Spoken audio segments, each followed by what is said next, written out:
Now we move on to Middle East. Lebanon and Syria have agreed to transfer over 300 Syrian prisoners from Lebanese jails to Damascus. Beginning on Saturday, Lebanese Deputy Prime Minister Tariq Mitri has said that the deal covers sentenced prisoners and reflects a shared will to reset bilateral relations.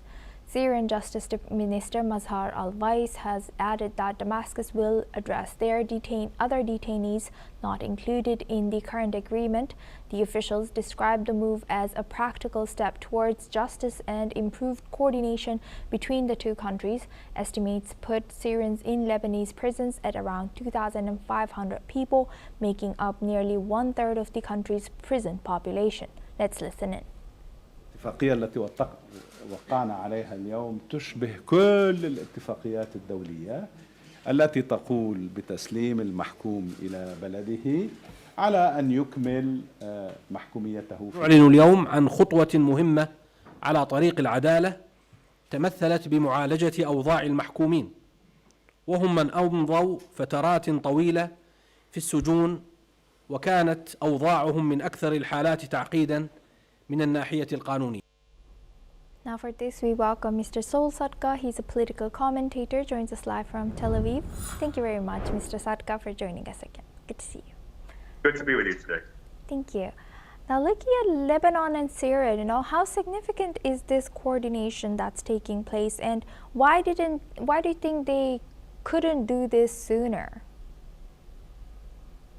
Well, the problem with the Lebanon and Syria as a whole goes very, very deep. It goes to the core of the fact that these two nations are fundamentally flawed states that were created by the European empires more than 100 years ago.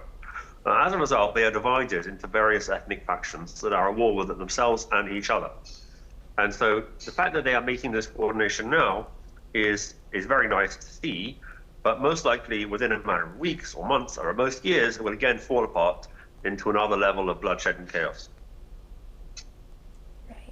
As you mentioned, this is like the aftermath of the European colonization. So how do you think this is affecting Syria and Lebanon's relationship right now? Well, look, Lebanon and Syria are both such completely broken states. The current situation in Lebanon is catastrophic. Their economy is a disaster. They've lost about 20% of their population to emigration since the beginning of Corona. Syria has lost about a quarter of its population since the beginning of the civil war, and the people that have left are very unlikely to come back because they're living very nice lives now in Germany and other Western countries.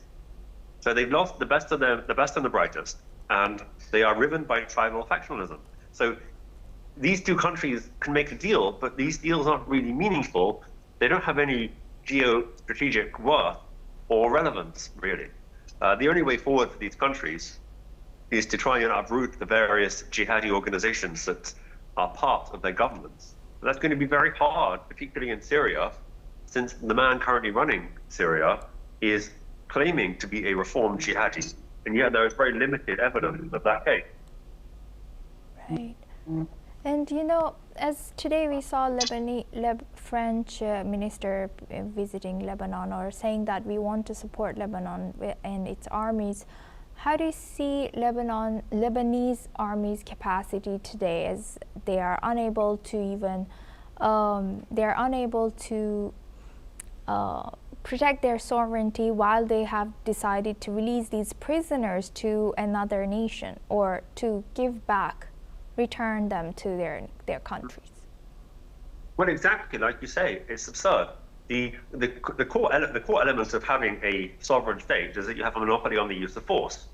But not only does Lebanon not have a monopoly on the use of force, Hezbollah, if anything, has a monopoly on the use of force in Lebanon. The vast numbers of people within the official Lebanon military are themselves more devoted to Hezbollah, a terrorist organization, than to the army. So the entire thing is entirely dysfunctional, and until that is fixed, there's no way forward. The Americans were having discussions with the Lebanese yesterday, the head of the Lebanese defense ministry, and they walked out. They said, we're not going to sit here and listen to this nonsense. If you think that Hezbollah are a legitimate part of the future of Lebanon, and Hezbollah are a terrorist organization that, if you recall, have killed many, many hundreds of Americans over the years, then there's no reason that the Americans are going to continue helping Lebanon. And the French themselves, as the former colonial power, bear so much responsibility for all this, and yet they seem to be taking a different view. Well, we'll see which side wins out. My guess is the Americans here will be proven correct, and another cycle of catastrophe will befall Lebanon before anything will be made of it. With that, I would like to thank Mr. Sadka for joining us and sharing that insight. Now we move on to our tech news. Physical AI robot